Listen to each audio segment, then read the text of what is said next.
Inside the OMG, episode number 326.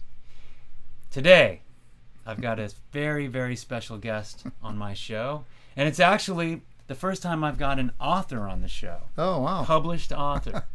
So, ladies and gentlemen, I want you to give a warm welcome to Anthony Pirozzi Jr. All right. Thanks for having me. Man, thanks for being on the show. I'm excited. This is awesome. Yeah. So, Anthony is here because he's on a worldwide book tour. And this might be his first official online stop. It is. First official through social media. Yeah. Through social media. Okay. Yeah. So, he's here to talk about his book, Apricots and Figs. It's an immigrant father-son story. In fact, I have be able to see it better like that. There you go. And this has been a labor of love for at least how long? Well, I started in 2001. Yeah. 2001. Okay. So I want to give a proper introduction. He's got so many credits that I had to, Beth helped me prepare today. She was like, okay, you need to create a one sheet here, and you got too much going on, this guy. Yeah. All right, here we go. Author of Apricots and Figs. It's an immigrant father-son story, memoir about his father's immigration journey from Ischia, Italy, to San Pedro, California. He's a devoted husband and father of 3 sons. One recently got engaged. That's it, yeah. Congratulations. Thank you very much. Vincent Pirozzi. Yeah. All right. Retired Boeing executive with over 30 years of service. Yeah. Long time. He was the runner-up for honorary mayor of San Pedro, and he's a strong community advocate. Not only that, he was the harbor commissioner for about a decade, active in revitalizing and beautifying the Port of LA through numerous boards. Yeah. So that's just some of the things you've done, along with coaching soccer, baseball, Yeah. right? What else am I missing? Basketball. I did some roller hockey before we got married. Yeah. Full life. Oh, and by the way, he went and got his master's degree while working a full-time job. Yeah. So, he retires and now he's busier than ever. They say you don't know how you got everything done while you're working. Yeah. And you usually got a lot of work during retirement. So here we are. Here we are. Yeah. Here we are. So congrats on the book. I was honored to be part of the process. One of the first drafts, Anthony reached out to me and he said, "Hey, will you read this and just like give me some feedback?" So that was like 3 years ago. Yeah. Something like that. And since then, it's changed quite a bit. Actually, it may have been a little longer. Maybe. Yeah. Maybe 4. And why did I ask you? Because you're also an immigrant son. That's right. We're going to get into that. We're going to get into all that. So let's go back to 2001. You said when you started writing the book. What gave you the inspiration to tell this story? Well, I knew my dad was really my last link back to the old country. Yeah. And I figured, we've heard all these stories growing up, a lot of us, whether we're immigrant kids or not. And a lot of times when we lose our grandparents and, 5 years ago, my dad, you tend to, the memories become really foggy in your head. Well, I thought to myself, my dad's done a lot in the community. He tells these stories. I need to just interview him and ask questions. I didn't have any set list of questions or any of that. I just said, "Hey, Dad, you want to do this?" And he said, "Yeah, let's do it." So I got just an old Memorex tape and a little tape recorder, and we just started one day in December of '01. Wow. Yeah. So my first question was, "What's the first thing you remember as a kid?" And he had to think through it. He's trying to figure out how old he was, and he goes, "They were bombing Naples." Wow. First memory. Yeah, the Americans were bombing Naples to free them from the Nazis. Yeah. Yeah, that whole World War II journey that a lot of our So families what went year through. is that roughly? So that was what, probably 42, 43? Yeah. Yeah. Okay. So they used to sit on the beaches in Ischia and they used to just see Naples get lit up and the planes would fly right over the island. Wow. Yeah. And that's like the second or third chapter in the book. Okay. But yeah. All right. Now, you did something really interesting with the book. Early on, you were just going to tell your dad's story, right? Yes. And then after I had read the draft, you had the idea of, maybe I should do a alternating, kind of weave in my story and how it fits in with my dad's story and kind of tell a parallel story throughout. Yeah. So what kind of sparked that? Well, the way it worked out is I was working with a writing coach. Yeah. And he read through the initial part of the book, which you had, and he said, first of all, there's not enough dialogue in this. I tell the headliner, Apricots and Figs, one of the stories my dad told, and there was dialogue embedded into the version you read, but it wasn't real dialogue. Yeah. It was just my dad telling the story about him and a friend, not Sure. the dialogue of what was transpiring. So the writing coach said you have to start doing more dialogue, and I had to learn that process. And then after he started reading more of it, he's like, okay, you got a great set of stories for your family, but who's going to care? Mm. He said, you have to write your story.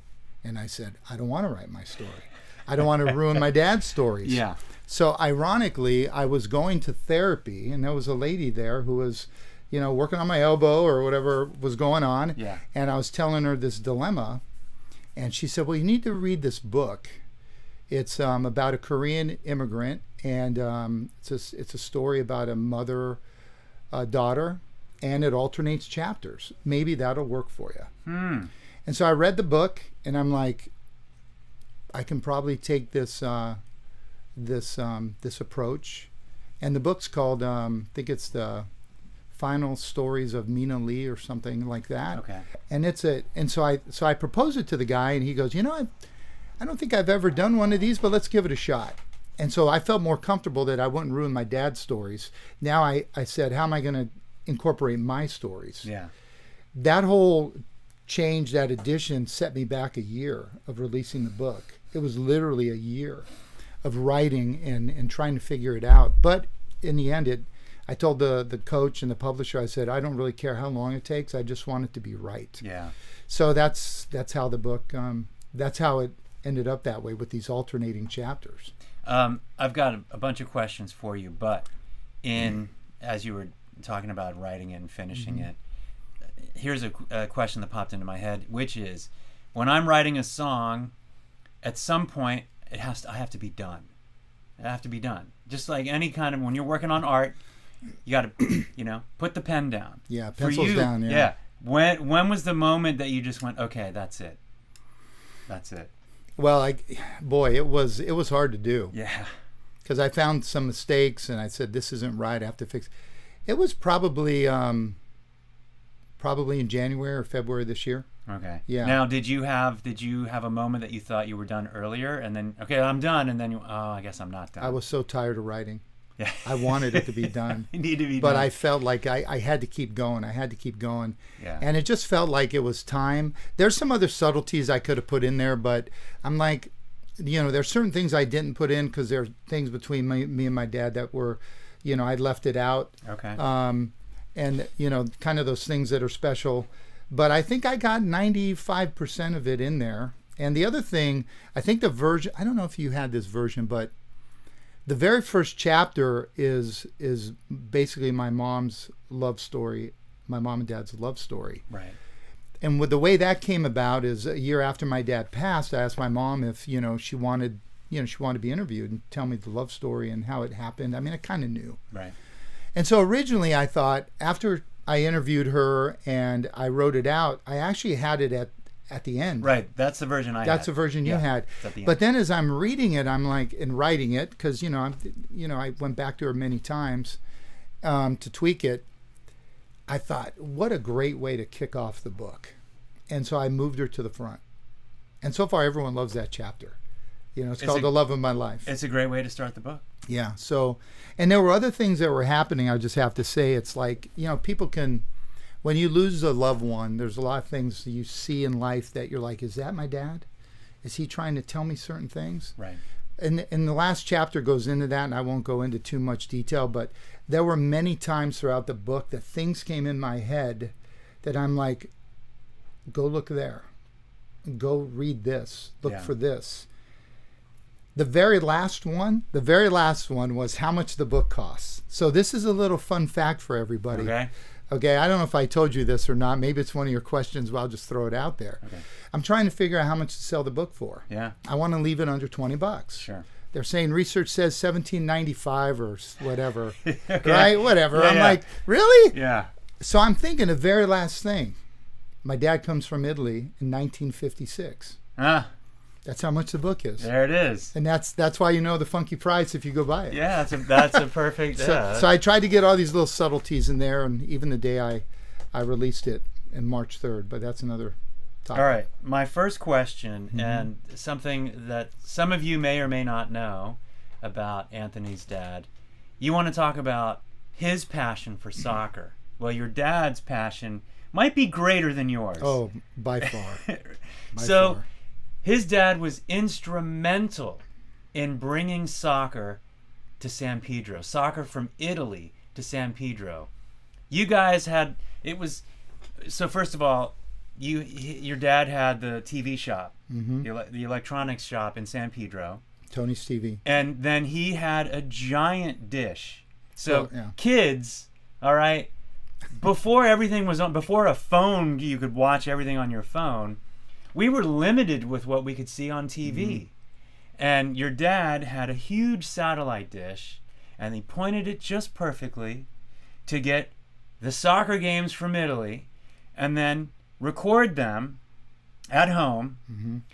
Your mom would drive down the videotape, and there was a whole bunch of people, Italian Americans, excited to see the game. Yeah. And there they were waiting, and your mom delivers the tape. Was it a VHS tape or a Betamax tape? I think it started as beta. Beta. 1 hour. Yeah. Beta tape, first half. Boom. They watch the first half. Meanwhile, mom's taping second half. Comes back to the house, grabs second half, and brings it. So there's so much to dive into with soccer and your dad. So there's my question. So how did your father's love for Italian soccer help preserve cultural ties? Well, it was deep. So it even started before that. So when he came here from Italy in 56, he was listening to the soccer games on radio after fishing in Ischia with his father and their friends when they got in, or they planned things around the games. Yeah. So when he got here, there was none of that. Yeah. Soccer was not in this country for decades. Sure. So the very first thing he did about 6 months after, because the guys were saying to my dad, Tony, we don't get the scores for 2 weeks. We get the newspaper from San Francisco, and then we know the result. And he's just like, 2 weeks. And so he writes a letter to RAI, which is the international television company for Italy, still in existence today. And he asks them, tells them the story. How do I get the scores? Yeah. And sure enough, he waits. Finally, they actually write him a letter back.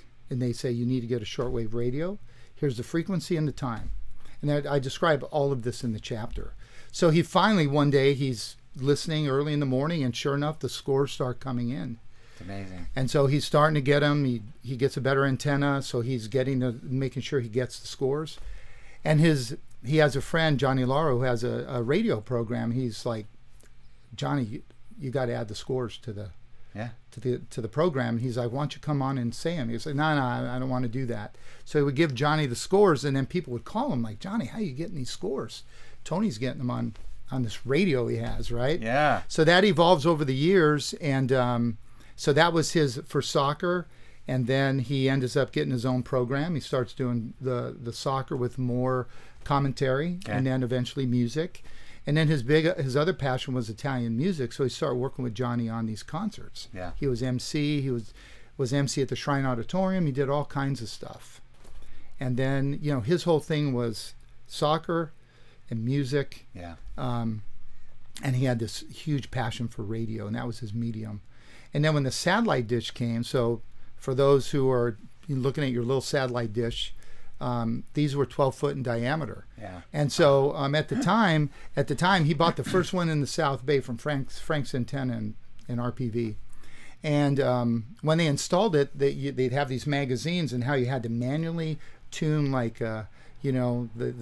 these tuning bars and all this other stuff to move this big dish. And if the voltage went up, you knew you had a satellite. Wow. Well, the satellites that were broadcasting from Italy were on the East Coast, so none of them were stationed over the West Coast of the United States. He had to find it on his own. So he's got to go over the arc of the Earth. So if you imagine the satellite dish is pointed up for all the West Coast, the dish had to be like almost vertical, pointing east. Wow. And he found it. And it's like subtle changes, looking for it's like a turnbuckle. Right. A couple turnbuckles, and he's adjusting the dish and looking at the voltage and saying, oop, I got one. Is that the one? He had to wait till Sunday at 6 a.m. And one day, he's watching the game, he's watching it. Did he freak out? I got it. Yeah. Do you remember? No, I don't remember. I remember when I woke up, he told us he got the games, but I could just imagine what it was like in the morning for him by himself figuring it all out. Yeah. And so, so then he would do what you're saying. Either my mom would run the tape down or my dad would tape it, deliver it, go back and bring the other one. And that was the first time anybody saw anything that close to being live, unless it was a closed circuit event somewhere. It's amazing. Did he happen to charge? Because that would have been like pay-per-view. He charged like old school pay-per-view. He charged like a couple bucks to help pay for the coffee and donuts. I He didn't care. Yeah, And he did it all. And there's a picture in the book of all the guys sitting in the shop watching the games. Yeah. Yeah. So, but that was his passion. That was his passion. That's awesome. All right, we got some people tuned in. I want to give some shout outs. People have tuned in. So right. Sarah, hello. Samantha, hello. Mom and Dad have tuned in. Priscilla says Godfather. Hey, Priscilla, how you doing? Say hi to everyone at HT for me. Love it. Chip and Jana, hello. Sarah says hi, Anthony, to you. My mom says hello, Anthony. So good to see you. Chip says congrats on the book, Anthony. Thank you. Alexa, hey, Alexa, tuned in. Sarah says very impressive resume. Oh, thank you. Yeah, it is impressive. My mom says amazing career. Congratulations on the book. Hey, Beth is tuned in. Hello, Beth. Hey, Anthony, looking good. Honey Tap. Hey, all. I feel the same way about writing songs. All right, I love that. James Brown. Great job, AP. Hey, JV, what's up? Great job. ISM has tuned in as well. Thanks for tuning in. Appreciate you. All right, those are YouTube comments. Let me just check. Make sure there's nothing. Facebook. Forza Pirozzi. Remember where you came from. Steve made that comment. Which Steve? Who's Steve, that? I can't. Sicci? Oh, Steve Sicci. So Sicci. Steve's writing his own book. Okay. Pace Bene. Remember where you come from. Yeah. He took my book to Italy, by the way, and took a picture with it. I think it was in Venice. Love it. He's a lifelong friend from work. All right. What lessons do you hope readers take from your family story? Well, let's see. There's a lot to unpack there. Yeah, there is. So for me, there were a few goals of the book. One was writing it to honor my father, right? The other one was to tell the stories that we all wish we would have captured growing up from our grandparents or parents. So another one, encouraging people to do that, to sit down and have the conversation. We have our phones in our hands all the time. It's very easy to put it on voice recorder and go talk to a grandparent or a parent and capture the story. That's what I did with my mom. She didn't want to be on video, and I didn't know how to do the voice thing, so I used the camera and just turned it down, and I got all this information from her, stuff I didn't know, and then the other one was really to have people see themselves walking in the stories with me and reflect on their family. So I've gotten a lot of that. So I'll have friends that may be not just Italian, Croatian, Mexican that go, I read that story about you walking with your dad in Ishka, and I remember my friend Mike, he said, I remember walking with my daughter in Brooklyn. The same conversations you were having with your dad, we were having together. Yeah. And so for me, that's very validating. So for me, it's really about be comfortable with being uncomfortable and have the conversation. Don't be embarrassed to just sit down and say, hey, grandma, grandpa, nana, tata, whoever, I want to ask these questions of you. Tell me about that. Just ask them, what's the first thing you remember as a kid? And they'll do the rest. Right. They'll do the rest. And so that's the thing is your heritage is really, there's a couple things in life you have. Number one, is your family. Number two is your word. And number three is your heritage. Where do you come from, right? Mm-hmm. And we are such in sensory overload that we forget to ask the question, to have the conversations. Our heads are down on the phone, and we're not just talking like this, right? Yeah. And so I think it's those little things that you're going to remember, but there's a bigger story behind your family's heritage and their journey to America, because we're all kids of immigrants. Yeah. You know? Yeah. So. How has the positive reception of your book impacted you? Like I said, it's very validating to that I've accomplished what I wanted, that people will see themselves in the story and reflect on their family. So it's been very, very positive for me. Because when you're writing and you want to go pencils down, you're like, are they gonna like it? And then you're like, you don't know until someone tells you, hey, I cried the whole time I read that. There's a story in there of me going to Cabrillo Avenue Elementary School, and I describe everything from playing caroms to my teacher telling me in second grade I wouldn't be able to do higher math. And then I became an engineer at Boeing, or Hughes Space Communications and Boeing.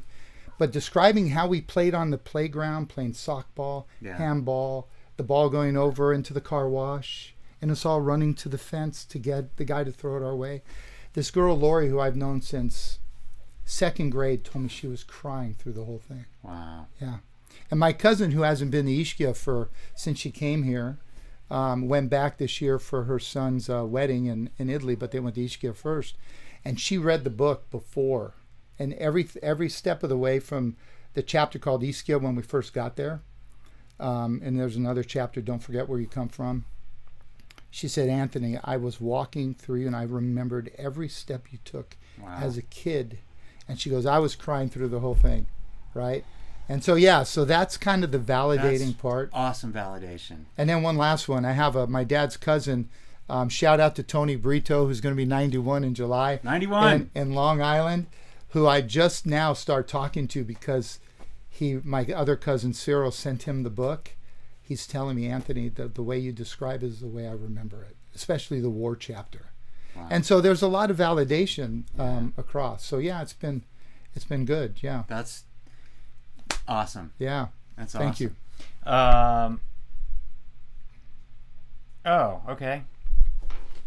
Beth put in a question, but I think she took it down because she's gonna edit it and ask a different question. All right, so we're talking about the writing process. I want to shift to that, even though we've already kind of touched on that. So what challenges did you face while combining your dad's stories with your own? That's a good one. First off, challenging. I told my dad, I gave him some of the manuscript, and I said, Dad, you got to give me some updates. Yeah. Because he'd be like, oh, it's good, it's good. Yeah, just do this. This was after I interviewed him, right? Yeah. The thing that I found after he passed away was I said, Dad, just write me some notes. Mm-hmm. I found like 4 or 5 pages of handwritten notes of all his accomplishments and dates, things. And it ended with when Italy and the United States didn't make the World Cup. I think that was 2014, maybe 2018. I don't remember. He's like, it's a sad day. Both the United States and Italy did not make the World Cup. That was his last entry. Oh, wow. But the challenge was I started doing research on dates. Yeah. And so there were some dates that I was like, man, I'm thinking, Dad, you sure it was 62 or 61? Right. Which one is it? Because you can go online and look up these old newspaper articles. Yeah. And his friend Tony Morion did a good job of documenting all these soccer scores and games and helped validate some of my dad's stuff. So some of the challenges were if I had a date that was off, because there's still people around that would go, that's not the right date. I would just go the early 60s. There you go. You know what I mean? Yeah. You just kind of, right? And so a lot of research on my dad's. The part for me was I didn't know what I was going to talk about, but I would read my dad's story, like perseverance, how he had trouble in the second grade with his ears would bleed, and he had, back then he didn't really have medicine for it the way they do now. And so they told me I had to stay home and rest, don't go in the water. So he got behind in reading, was very insecure about his reading, but then he bounced back and did well. Well, that went to my second grade story when the teacher said to my mom, Anthony will never be able to do higher math. And my mom's like, what does he know? And so how is that at second grade? That's what I said. I don't know, but I can't say math came easy to me. Calculus was horrible, but I passed. But I became an engineer, Yeah. and I was able to get through all the engineering. Once it was applied math, I could figure out how to apply it. But Right. all that calculus deriving stuff was like, yeah, even today I'm like, no. Go talk to my son Antonio. He'll tell you how to do it. There you go. But so then there was these things where I would write my dad's soccer stories, and there's a chapter called 1982 when Italy won the World Cup. Yeah. Instead of just diving into that, I told the story of how I was a baseball kid, how I got my nickname Yogi, playing on the Peck Park Giants, and then the point when I used to tell Dad, baseball's way better than soccer, and he would just look at me and go, "What do you know?" And I'm like, he was right. It was different. There's more passion in the fans, and you see it. It's just different. But I have a love for both sports. Sure. One's very strategic. One is like on the verge of chaos, and it's organized chaos in soccer, right? Yeah. But I love both games, and so I have this whole transition in how, we celebrated the 1982 World Cup in San Pedro. 2,000 people showed up because he announced it on his radio program that when Italy beat West Germany, he never said if, he said when, that we were going to celebrate in San Pedro, and 2,000 people showed up. So Yeah. I tell that whole behind-the-scenes story. People go, I was there, but they don't know how they got there. Yeah, right. They don't don't know how you got there. Yeah, they don't know. And why you got there. And why you got there. Yeah. They have no idea. But So now they have would it. you say that would be the moment that you really became a soccer fan? Like, Well, even though you might have been a soccer fan before, but you were like, Dad, baseball, baseball. You were still a soccer fan, but baseball. yeah. Was that kind of the moment when you were like, wow, I see what an impact. I think it was for a lot of us Italian kids. Yeah. Because we didn't have, it was just our dads figuring out, listening to the scores or going to Tony's TV, and my dad shop to watch Yeah. a game. It Yeah. wasn't on TV. Right. And so for me, it was, the other thing I learned was that my mom's side, which my grandfather came in 1920, they seemed to adopt baseball. So here I am growing up in this baseball environment. Oh, interesting. My dad comes in 56, and there's this thing out there called soccer, right? Yeah. And so in the 7th grade, I finally convinced my mom to let me play because Play soccer? yeah, because it was too cold in September for me to play. She wanted me getting sick. If you're listening, Mom, sorry. But by the 7th grade, she's like, okay, you can play. So I finally start playing. We start playing in middle school. Back then it was junior high school. We get a tennis ball and our shirts and set up 2 goals. And it was right around the time of the World Cup ramping up. Okay. And then this explosion happened with Italy advancing, the games being shown on Channel 34, the Mexican Univision now. And we could watch the games and participate and be with our families and start getting a feel for our Italian heritage. Sure. And we won. Yeah. We were an underdog. Yeah. We were going to get knocked out in the first round. I tell all this in the book. But we scored 1 more goal in Cameroon and we advanced. And then we start turning it on. It came out of nowhere. That was our first experience of soccer as Italian kids. And so now I had this balance between baseball and soccer. Mm-hmm. And my dad, I took him to 1 baseball game. I went to 1 Dodger game. He goes, Anthony, I know why the scores are low in baseball and why it's so difficult. Because they are so perfect out there. He saw the game different because, you hit the ball, you gotta field it, you gotta throw it. You already got predetermined plays, runner at first, 1 out, you're shooting for 2, or you're going to try and hold the runner at second. I mean, all this stuff is predetermined. Sure. But you got to be perfect at it. Otherwise, you lose on an error or a misplay. Yeah. And he recognized it right away because soccer is very chaotic. Yeah. It's organized chaos. Right. Right? But he recognized it right away, and I never thought about it that way until I went to that 1 game with him. Yeah. Yeah. A lot of memories, man. A lot of memories. Okay, Beth is asking, I know you are also a big music fan. If you could put a style of music to the book, would it be Italian style, or would you use a different genre? Hey, Luca G. He says, hey, Pops. Hey, Lou. That's a good one, Beth. I would probably need this guy to help me here, but, I would probably mix it up. Yeah. I'd mix it. There's a lot of music out there. Of course, I'm a big Kiss fan, but there's a lot of music that you could put to a lot of these stories. Yeah, definitely. I mean, I would imagine, like, probably some of the artists that your dad helped bring over to perform here, you could have their music. Toto Cutugno is in the book because he was the big star. He just passed away. Il Italiano is a huge song a lot of kids know. He sang that at the Warner Grand in San Pedro because my dad was partnering with another guy that brought him here. So, I would use that for that chapter. Yeah. I don't know. That's a great question. So, it's just a little idea here. Put a playlist together to accompany the book, and just you can share it. So like a song playlist you can put on Spotify or on Apple Music, and you can just give out the link. So it's like as you're enjoying the book, these are you could even like do these songs are chapter 2 and these are chapter 3 and these maybe we can do it along with the audio book when we finally get around to it. We're talking about an audio book. Yeah. But I want people to read. Yeah. I want the whole quiet time thing. I know people say they don't have time. But I tell people it's not about time, it's about want. If you want to do something, you'll find the time. So read the book. It's only 334 pages. You can do it. It's got a lot of pictures. It's 81,000 words. All right. Speaking of. Okay. Let's go over some pictures. All right. So tell us about the first one. So this is my dad on the left, and his friend Vince DeLiva on the right there. They're on the Andrea Doria, coming to the United States in 1956. So that's in March, the latter part of March. I think it was March 28th.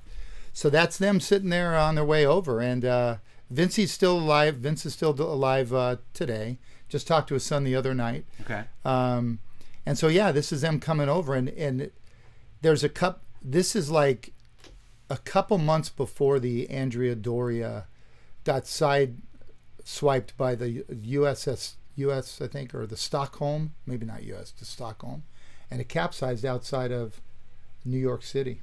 Yeah. Oh, wow. And we have friends that were on it. They're still alive that were on it when it got hit. Yeah. But this is right before, a couple months before that. Okay. Yeah.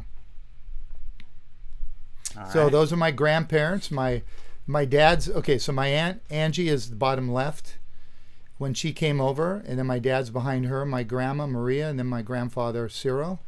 That's here in San Pedro after they arrived. They had to leave 4 other siblings behind. Wow. Some were getting married. So the 4 of them traveled together? Yes. Okay. Yes. And then the other 4 were left back in Ischia. And so it would be 13 years before they were all together again in San Pedro. So imagine that's tough. Being the mom and dad and having to make that sacrifice and do that for their family because they knew there was a better life, better opportunities here. People will go to Ischia today and it's beautiful. There's this and there, but the people that know that came here know that the war just made the opportunities on the mainland very low. Naples, when my dad left, there were still buildings there that were blown out. And I put a speech in there in the book that my dad gave, and he talks about that in one of his speeches he made. And so, he said we left everything behind, and we were basically empty, and just like the buildings were blown out in Naples, just they left so much behind. And our parents are pretty positive. If you're an immigrant kid, I know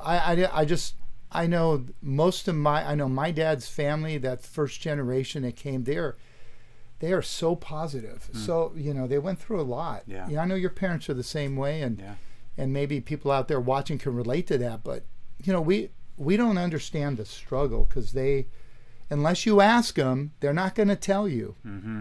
And so you got to ask those questions, and you have a better appreciation for your heritage, and where you come from. And so we all have a common story. Yeah. I don't care what nationality you are. There's a lot out there that tries to separate us based on our nationality, but man, we have so much in common.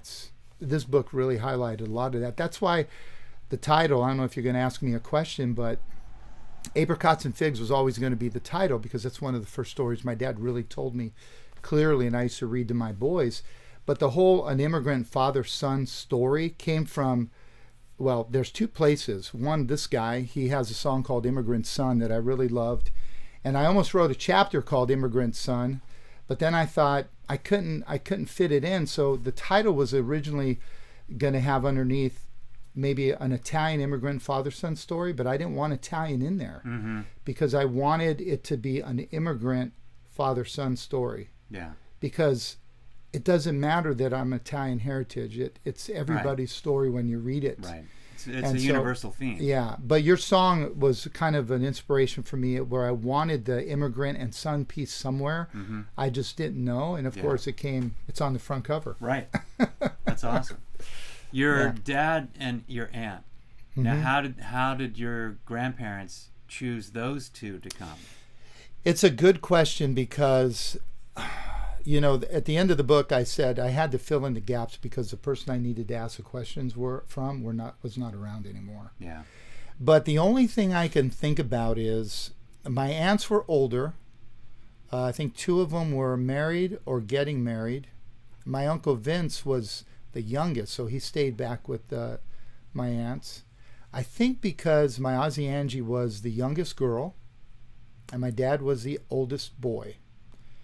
And I don't know if they were the only ones with passports or if they only approved 4, but I assumed that in the book. And I figured my dad came because he had to work. He had to help my grandfather. And so he fished, worked in the canneries and stuff like that to just help make ends meet. And that's the only thing I can think of, you know. That's why they came. The 4 were approved, and that's who came. Yeah. Yeah. So this picture is the whole family. This is actually after the war. So I put in the header, or the caption in the book, that it was vintage late 40s. My dad is in a suit, far left, because that's his confirmation. Okay. And so that was the family picture. So you could see, I think that's my Uncle Vincent in my grandfather's lap. He's standing. So my Auntie Angie's the youngest of all the kids. That's why she came with my grandma. Okay. My Uncle Vince is just above her. So yeah, that's all of them, and that's late 40s. Wow. Yeah, I think that's the only picture we have of them like that. Really? Mm-hmm. Okay. There might be others, but that's the ones we have. So this was 2019. This is actually on the top of my dad's, where he grew up, the family house. The house was owned by his aunts. And now my cousin actually, my cousin Bruno actually bought the house and got it back in the family. And so we went to visit the family that lived there. I had gone with my dad already, and then when I went back in 2019, my cousin Bruno was there with his wife Marianne and his daughter Mia, and we all hung out together, and I went with a couple other cousins, my cousin Cyril and Sandy, and their son Nick, and we just had a good time together. And so we were able to go up top and see the place, visit the family that lived there. And I said to Carolyn and the boys, we got to get this shot. And that's the view basically my dad had every day. You know, a lot of people think the castle in the back, Capri is to the right. So my dad could see Capri, or I think the right way you say it is Capri, to the right. That was their view. But yeah, a lot of people think the castle is Ischia, the island. No, that's a castle. The island is as big as Catalina, but rounder, and there's 70,000 people that live there. Wow. And in the summers, it probably gets up to 300,000 plus of tourists. Yeah. Yeah. It's right off the coast of Naples. Mm-hmm. So this is my last picture with my dad. So this is, I think it was either May or June of 2020. We're just coming out of COVID, and Naples playing in the Coppa Italia against Juventus, their northern rival. They played one of the first games to an empty stadium. So I invited my dad over to watch the game, and I told my boys, I go, stay away from Grandpa, you know, and Grandma, because, you know, COVID's going on. I don't know. My boys were home, so we weren't too worried about it. Otherwise, I would have took a group picture. But I took that picture in actually one of my son's rooms, and because the Italian flag was there, we're holding up the Napoli jersey because Naples won on penalties, and they won the Coppa Italia. So that was like 2 months before my dad passed. Yeah. You don't see it coming. Yeah. You don't see it coming. So this is one of my favorite shots here. My dad, this is at the Warner Grand Theater in, I think this is 89. That's for the Toto Cutugno concert. My dad was the MC and helped promote it with his partner, Dominic Manghisi. And there he is, just in his tux, getting ready to introduce and doing his MC thing. And yeah, that was one of his passions. And there really hasn't been Italian concerts brought to LA in a long time. since he did it with his friend. I just want to pause real quick. Yeah. Loretta Donovan over on Facebook, she said, first of all, love the idea of songs. Then she says, read Naples 1944 to get an idea of World War II in Ischia. Okay. And then she says, my great-grandfather's house in Forio has stayed in our family for over 140 years. Yeah, Forio. Now, I think, Loretta, I think you read the book, by the way. I think you told me you read it, so I appreciate that. I'll have to remind me again. I'll look at that book. That would be great to read. I'd like to get more details of what it was like. So this is in 2005. It's my first game going to a Napoli game, a Naples game. So for those of you who may or may not know, Naples just won their 4th Scudetto this last week. Scudetto means Italian championship. It's their 4th only. Most of the championships have been won from the northern teams. Okay. So in 2005, the current owner just bought the team in '05. I didn't know that at the time. I'm just figuring this out. Yeah. They were in the 3rd division. What most people don't know in soccer in Europe, just imagine the Dodgers coming in last place and then going to play in AAA, coming in last place in AAA and being demoted to AA, and then so on to single A. Ooh. That's what happens in European soccer. So Naples was in the equivalent of AA at this time. Okay. So now they're in the major leagues. Yeah. Serie A. Yeah. And they just won the championship. So this is the first time I went to a game, because when we went to Italy the first time in '05, Dad said, okay, if we're going to go, we got to plan it around 2 soccer games. And one of them was Napoli, Rimini, and the other one was Roma Lazio. So that was my first time with him at the stadium. And man, I described the whole moment, because he was there in '87 when they won their first Scudetto, when Maradona was there and wanted me to go, but I had finals at Cal Poly and I couldn't go. And I described the whole walk up with him into the stadium and being there, and him saying how it was, pointing to where seats were, and it just he came alive that whole trip in ways I have never seen before. So awesome. Yeah. So this was the best moment I had with watching my dad, with my brother, my wife Carolyn, my brother Dominic, and my mom. So Topolino in the middle. Topolino means Mickey Mouse. Topolino was a childhood friend of my dad. There's a picture in the book of them in school together, in elementary school. And when we were walking down to the castle, within minutes of being down by my dad's house, he sees Topolino wading his feet in the water. And sure enough, he goes up to him and he's like, hey, I know who you are. Hey, what are you doing here? So they're talking in Italian, and he invites us to lunch on a Wednesday. Okay. So we end up going to his house for lunch. His name is Luigi Trani. It's not Trani, it's Trani really, but he goes by Topolino because that's everyone in Ischia has a nickname. Sure. And he played guitar. He had 2 restaurants in London. And there's a nice story about what he believes where the Beatles got their hairstyle from. You can read it in the book if you look at his, because he played a song for them when he was in London. Wow. And so we're sitting there, and the guy on the right's name's Domenico, and they just start singing songs. And I got video of all this. And so the dialogue in all this trip to Italy is real, because I filmed it all and I went back to review it to get it all. Right. And he came alive so much at this point. But these are his buddies. Topolino's still alive. Domenico is not. The cover of the book and the picture of Ischia in the book, which is the same picture, it's just cropped on the cover, is from Domenico's house. I took it from his porch when I was there in '05. But Topolino and I still keep in touch through Facebook Messenger. He's going to be, I think, 85. Okay. Yeah. He's an incredible person. That's awesome. Yeah. By the way, Loretta says she did read the book. Thank you, Loretta. So that's my dad's house in the backdrop. That's my brother Dominic, and it's right at the beginning when we were making our way down in the book. It talks about this whole journey down, walking to his house. And then we took that picture. So they lived up at the top. Where we took the picture from is at the very top, where I think you can see the sliding glass doors. That wasn't there when my dad was there. So he got a little confused when he was describing the house, which I put it all in the book. Okay. He's like, oh, that wasn't there. Wait, they changed it. And so, but his grandma Saletta is on the right there, the house, the pink one, where he used to escape when he used to get in trouble with my my grandfather and spend the night at her house. But yeah, that's a picture of their house in the back with the zigzag stairs.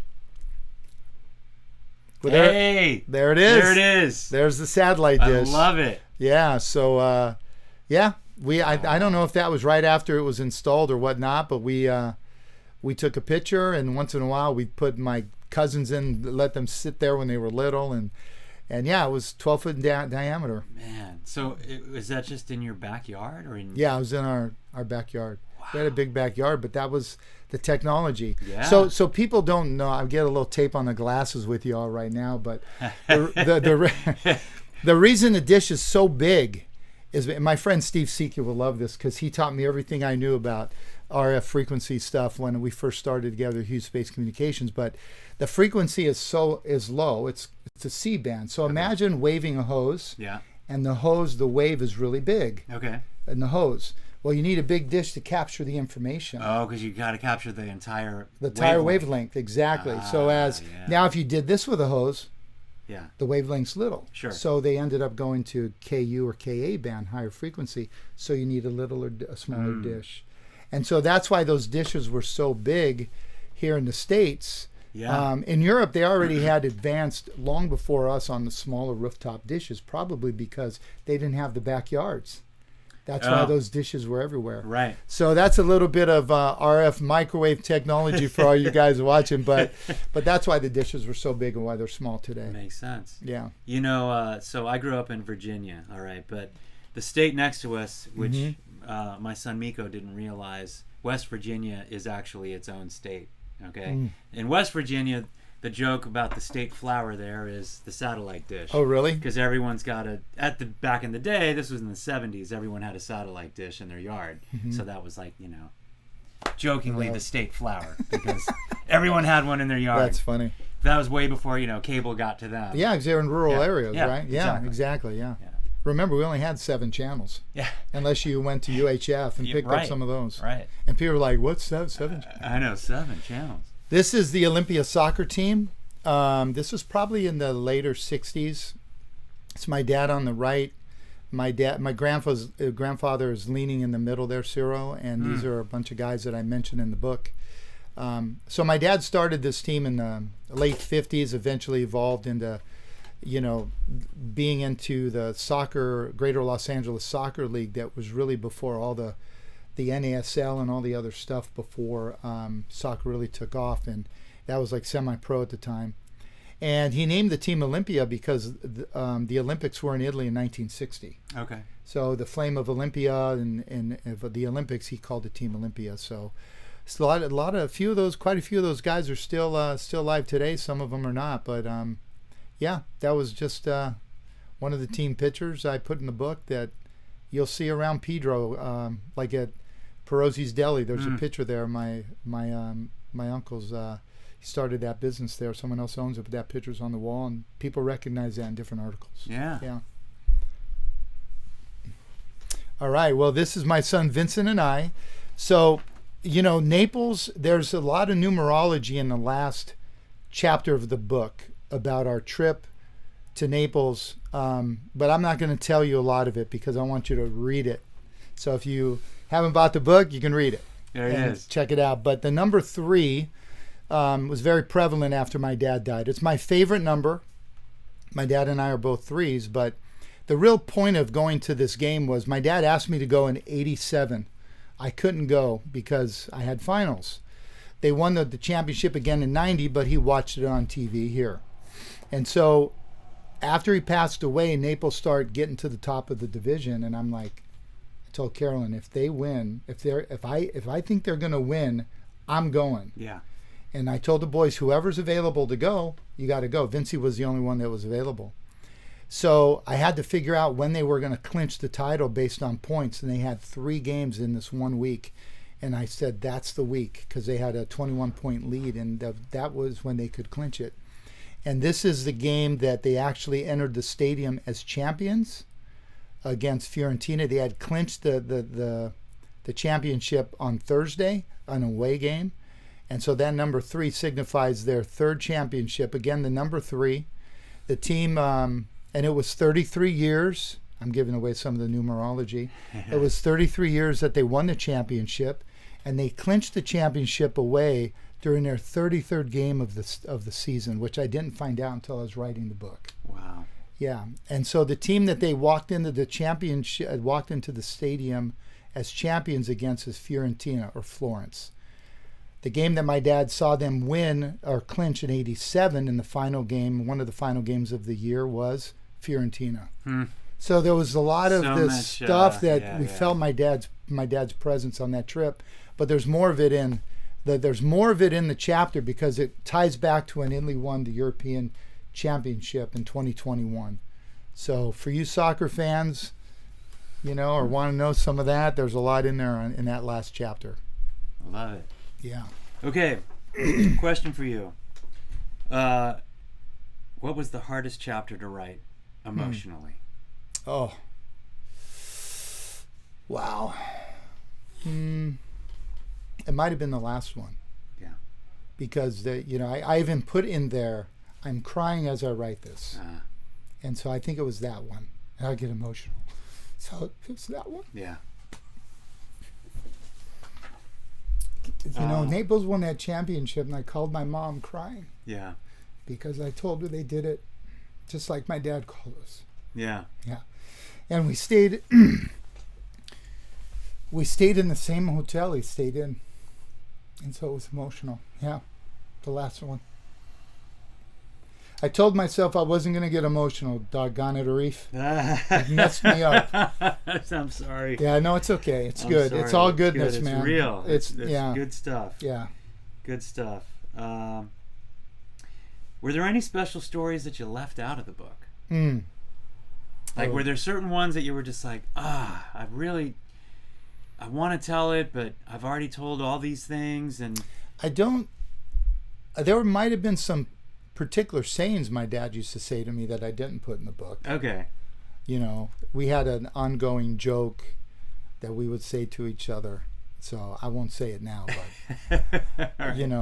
but, yeah. Anyways, it was like words like, I'm not going to say the words, but we would just say, what you're blah. Yeah, I know, blah. Right. I didn't put some of that in there, or I didn't put any details of how hard it was to run a business for him. Yeah. There was, I indicated that it was hard for my mom and dad raising 4 kids and having their own business, trying to make ends meet. There were some other things I left out, but that was enough. I think one of the things, my mom was solid. My mom, there were some things in there. We sacrificed a lot for my dad to do a lot of things he did. Like Sunday was the radio program in the morning, soccer in the afternoon. Right. And so, he eventually had to give it up after they won the championship in '78 because, Sundays he worked 6 days a week. So the family time was difficult at times. Mm-hmm. Not that he was never around. Right. There was always those Friday night barbecues, every night having dinner together, all those things. But so there was some detail there. I tried to talk a lot about how much he couldn't come to my games when I was playing soccer or baseball. I wrote a lot about that, but I never held it against him. I understood it because I was living it at the shop as part of the family business, helping. And so it wasn't a big deal to me. But when he showed up, it was great, but it was very limited, you know. But I understood it, And I joke about it in the book. Right. I mean, you were, like you said, you were there, so you understood what it was. Yeah. What it was he was doing. Oh, yeah. Yeah. Yeah, and I got it. Yeah, I understood it. What would your father think of the book? I think he would be proud of that book. I think he would say, great job. Yeah. He would finally, give me the he always said you did well, stuff, but it was my mom who always said, your dad's real proud of you. I tell this story. But he never tells you. No, it's... tells everybody else, yeah, right? He would tell me... Well, that was the words he would tell me, that he would say these words. Yeah. But they weren't like, I'm proud of you. They were more like, well, I won't say the words, but he would tease me like, what you're full of, right? Yeah. And that would mean he's proud of me, right? Okay. Stuff like that, he would tease me. That was his way. But he would write it once in a while in cards. I'm proud of you, and as he got older, there was a little bit more of that. But I write the story about when we went on the tour in the factory and Yeah. at Boeing in El Segundo, and how I put my arm on his back and I said, Dad, if it wasn't for the shop, I wouldn't be here. Yeah. We wouldn't be here. And I explained it to him. And because he had that TV shop, I went to school learning electronics, and I said we wouldn't be here right now. And I could feel the breath, his shoulders slump because he got emotional. Yeah. And I just rubbed his back, and we just kept walking. That's how I knew. love Those are the ways I knew Yeah. how he was proud of me. And my mom always said it all the time. By the way, the cool thing about the satellite dish, real quick, when I was launching satellites in French Guiana, Yeah. I would get the frequency of which satellite it was going to be broadcasted on. Okay. So I would call him like an hour before launch. Dad, here's the satellite dish correspondence or whatever coordinates. Yeah. He'd go tune it in. And then once we were like 10 minutes out, 15 minutes out from launch, I called him because we had direct line back to LA. Okay. Did you get it? He's like, we got it. We can see it. Good. Is Carolyn there? Yes. Everyone there? Yes. Okay, I'll call you after. Boom. How perfect. And they were able to share in that experience That's because amazing. the technology he Right. loved. That was before YouTube. Before, yeah. Right So all before- this stuff, people right. are like, oh, my son watched it on YouTube, blah, blah, blah. I'm like, This is I got- pre-YouTube. I got like, VHS tapes of the launches Yeah. of him taping it for me. I still I have them. love it. Yeah, we didn't have any of that easy access of stuff. But yeah. But you figure it out. Yeah, he figured He figured it it out. out. He did. What's your favorite family recipe or tradition still celebrated today? Oh, well, the favorite tradition is Christmas Eve fish dinner. Favorite recipe is my mom's meat sauce with meatballs, Okay. which Carolyn is mastered as well. Okay. Although if Mom was watching, she might say, you got to put a little bit more salt in there or something. And then the other thing is the cookies that my wife Carolyn has learned how to make, the angianezza, biscottis, the rice pie. We do the casatillo, the Easter bread. We're all trying to carry on those traditions. That's Sure. the other thing that people aren't learning is how to cook like our parents and grandparents cooked. Yeah. That's another big part of your tradition. So that's one thing I just enjoy doing. And but it's definitely the meat sauce with the meatballs. You got to soak those meatballs for 3 hours in the sauce. So if you go to a restaurant and it's a dry meatball, it's That's no why. good. They They didn't didn't do it soak right. it in the sauce. They didn't do it right. And it's not gravy. It's sauce. Yeah. Beth says, you're doing great. Such an accomplishment. Watching you go through the writing process for years, it takes a lot to put personal feelings in writing where the world can read. Yeah, Yeah. definitely. Yeah, so then she's telling my mom, you need to give us some recipes, wink eye. You got to just Yeah, get them and So what my mom did, her mom had this book, has this cookbook. It's super thick, but it's written the alphabet. So little side note. Actually, I'll ask you this. Well, actually, I know the answer. In former Yugoslavia, they used two alphabets: a Latin alphabet and Cyrillic alphabet. The Cyrillic alphabet, you'll see Russians will use that. yeah. And it's totally foreign to me. I can't read it. This cookbook is in Cyrillic. My mom gave that book to Alexa. So then Alexa will take Google Translate. Sure. And that's how she's able to, okay, take a picture of this page and then it'll translate it to English and then, okay, I know what to do. Yeah. But it's a super thick book. I had to do that for some of the Italian articles that I found in my dad's stuff to get. In fact, I had to make a last change at the last minute on who scored a goal. I had the wrong name. I had to make it up, and then I found the article. And you're like, oh, okay. Dad was like, go there. Right. Yeah, go there. There it is. There's the answer. How do you hope your book inspires future generations? I just want people to, I say it at the end of the book, to have the conversation. Yeah. The book is, it's great. It's great history for my family. It's great great for folks that have come from the island of Ischia to help them reflect. It's good for people in San Pedro. It might be the first book that was written about the connection between, current and past. A friend of mine had said that to me. my friend Joe Buscaino, he reached out to me and said that, and he enjoyed the book. And so I think I just want people to be inspired by just doing it. They don't have to write a book. They just have to get the stories. Yeah. You know, have the conversation. It's not that hard to write it down. Yeah. As just something for the family. That's what this was for me. I wrote 3 chapters. I gave it away at Christmas in '03 to my siblings, and I had 3 more. And then I stopped, and life kicks in. You're raising the kids, and I wrote a little bit here and there. But those first 3 chapters, my intent was that was it. Yeah. Then I was going to do the other 3, and that was it. But then I'm like, I'm going to do a book. But I wasn't to get to this level. I guess I didn't imagine it would turn out that way. So I would just want people to be inspired to just do it. Just have the conversation, write it down, share it with your kids. Tell if you're a new parent, have little ones, tell your kids. I told Antonio, Vincent, and Luca the Apricots and Figs story. One day Antonio walks up to me with his corner of his shirt tied with oranges in there. He goes, "Dad, I'm Grandpa." I go, "Like the Apricots and Figs story?" He goes, "Yeah." And I call my dad right away. He was probably 6 or 7. Yeah. And now when I went back to Italy, I'm like, "Hey guys, hey boys, you know where the Apricots and Figs story here happened? Right here." Yeah. Yeah, and now they can tell it to their kids, and they have a reference. People that read that book that are from the island, they can walk through the island with me on my journey, and then maybe go back with their kids and tell their stories, and hopefully the kids will do it. Or if you go back to former Yugoslavia, or someone goes to Mexico, someone goes to Croatia, someone goes to Spain, anywhere. These are the same stories. Yeah, it's not an Italian story. It's an immigrant father-son story. And so that's my goal, is just to get people to have the conversations and write it down and tell their kids. It. Yeah. All right, I'm going to make sure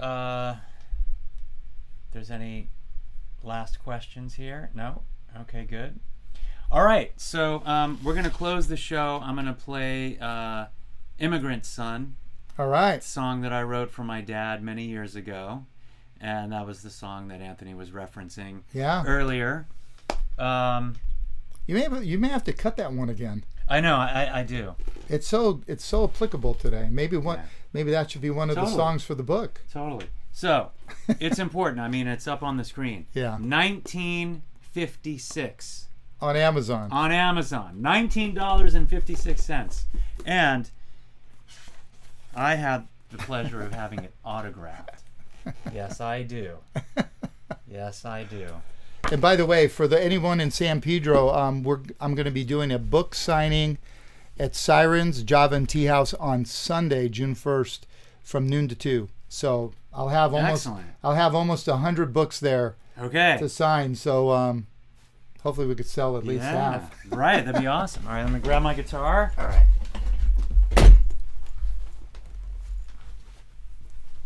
I also requested this song probably a month or 2 ago when I was watching. Yeah. Yeah, it's a great tune.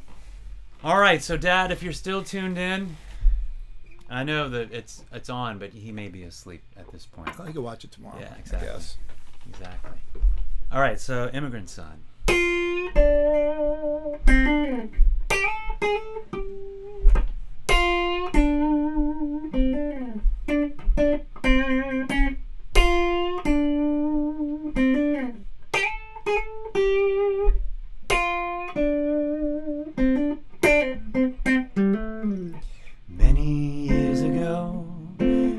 Stepped onto foreign land, anxious individual.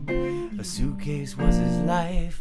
Not a single word of this language did he speak. He knew that one day he'd own a castle on a bay. Can't find a home. People casting stones. Different cultures, different ways to think, you know it all. Through the eyes of an immigrant son, life ain't the same. Through the eyes of an immigrant son, it's hard with a different name. Several ago, this man owned an honest trade, sacrificed his luxury, provided for the family. He questioned abnormality. Why am I so different than the rest? Just a foreign man, away from homeland. Different cultures, different ways to think, you know it all. Through the eyes of an immigrant son, life ain't the same. Through the eyes of an immigrant son, it's hard with a different name.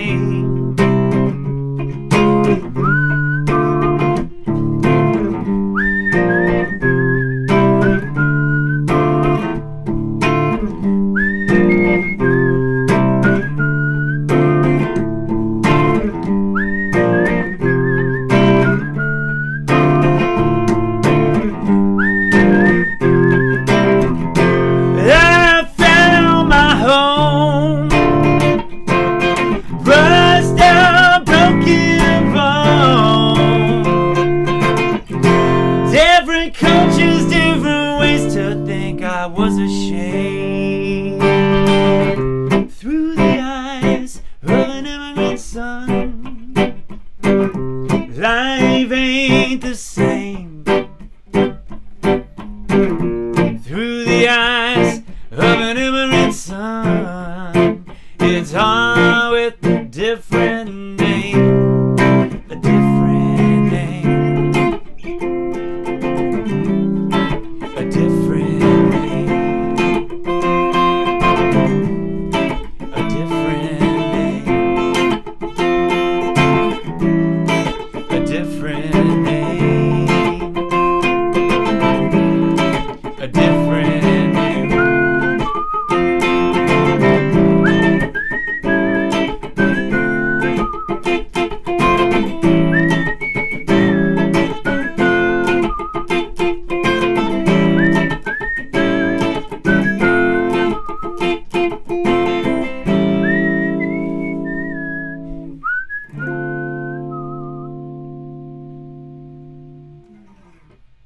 my favorite song, man. Thank you. And thank you for being my special guest. Hey, thanks for having me, man. Absolutely. I was really happy when you asked me. That was awesome. This was really fun. Special. Yeah, really great. All right, this has been Inside the OMG. Special guest Anthony Pirozzi Jr. has joined us, and I'm so glad that we've got it documented. If you missed it, thanks for watching the replay. If you caught it live, you can watch it again, which is awesome.